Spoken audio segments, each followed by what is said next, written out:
Hi friends, నేను మీ Raghavender, US news Telugu.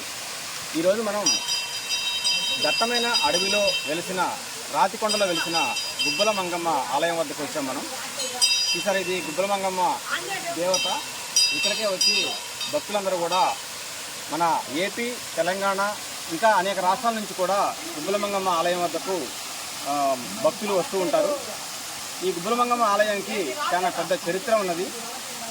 ఎందుకంటే ఇది దాదాపుగా 50 సంవత్సరాల క్రితం ఇక్కడ గుబ్బల మంగమ్మ ఇక్కడ వెలిసిందని చెప్తూ ఉంటారు. ఈ గుడి కంటే ముందు పెద్ద గుడి అంటే పెద్ద గుబ్బల మంగమ్మ పైన ఉన్నదని చెప్తారు. అక్కడ తర్వాత ఇక్కడ చిన్న గుబ్బల మంగమ్మ అని చెప్తూ ఉంటారు. అయితే గుబ్బల మంగమ్మ అని పేరు ఎందుకు వచ్చిందంటే ఈ దేవత వెలిసిన చోట గుబ్బలుగా ఉండటం వలన గుబ్బల మంగమ్మ అనే పేరు వచ్చింది. అయితే దీనికి ఉన్న చరిత్ర అనేక రకాలుగా మనకి కథనాలు చెప్తూ ఉంటారు. అయితే గతంలో కరాటం కృష్ణమూర్తి అనే అతను ఇక్కడ బ్యాంబో అంటే వెదురు వ్యాపారం చేసేవాడు. ఆ వెదురు వ్యాపారం చేసే క్రమంలో ఈ బండ్లు వెళ్తున్న క్రమంలో కొన్ని అడ్డంకులు ఏర్పడ్డాయట. అంటే కరాట కృష్ణమూర్తి అనే అతను బ్యాంబో వ్యాపారం చేస్తున్నప్పుడు కొన్ని అడ్డంకులు వచ్చినాయట.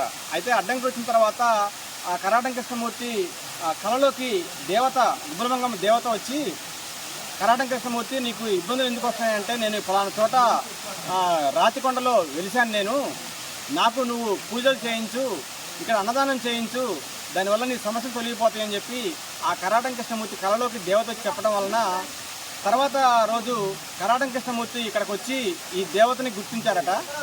ఆ గుర్తించినప్పటి నుంచి అతను పనిచేసే కూలీలు కావచ్చు, ఆ బ్యాంబో వ్యాపారం చేసినప్పుడు వచ్చిన కూలీలందరికీ కూడా, అదేవిధంగా చుట్టుపక్కల గ్రామస్తులందరినీ కూడా పిలిచి ఇక్కడ భోజనాలు పెట్టించారట. ఏటపోతులు కోసి భోజనాలు పెట్టించారట.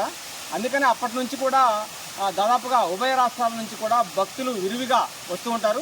ఆ తర్వాత కాలంలో చాలా గుడిని కూడా డెవలప్ చేశారు. అయితే ఈ గుడి మాత్రం తెలంగాణ రాష్ట్రంలో ఉన్నది ఇది. కానీ ఇక్కడ గుడి దగ్గర ఉన్నటువంటి షాపింగ్ కాంప్లెక్స్ మొత్తం కూడా ఆంధ్ర ప్రాంతంలో ఉన్నది.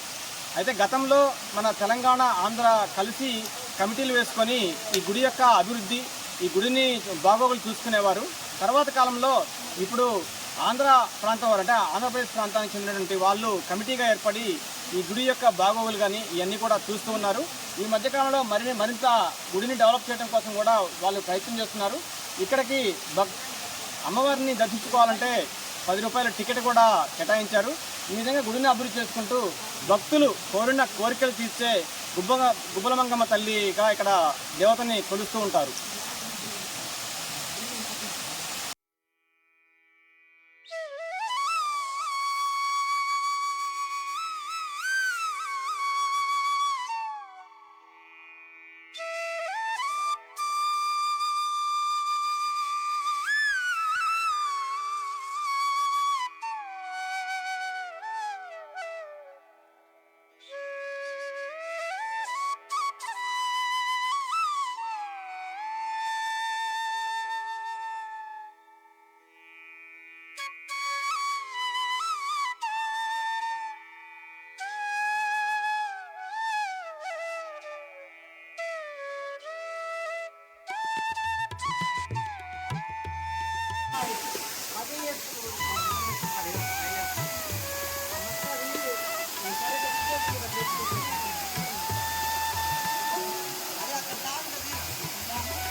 ఫ్రెండ్స్, గుబ్బల మంగమ్మ దేవత గిరిజనుల ఆరాధ్య దైవం. అంటే దట్టమైన అడవిలో ఒక రాతి కొండలో వెలిసినటువంటి ఆదివాసీల ఆరాధ్య దైవం గుబ్బల మంగమ్మ తల్లి. ఇక్కడికి ఉభయ రాష్ట్రాల నుంచి కూడా గిరిజనులే ఆదివాసీలే కాకుండా అనేక రకాల వాళ్ళు కూడా ఉభయ రాష్ట్రాల నుంచి భక్తులు విరివిగా వస్తూ ఉంటారు.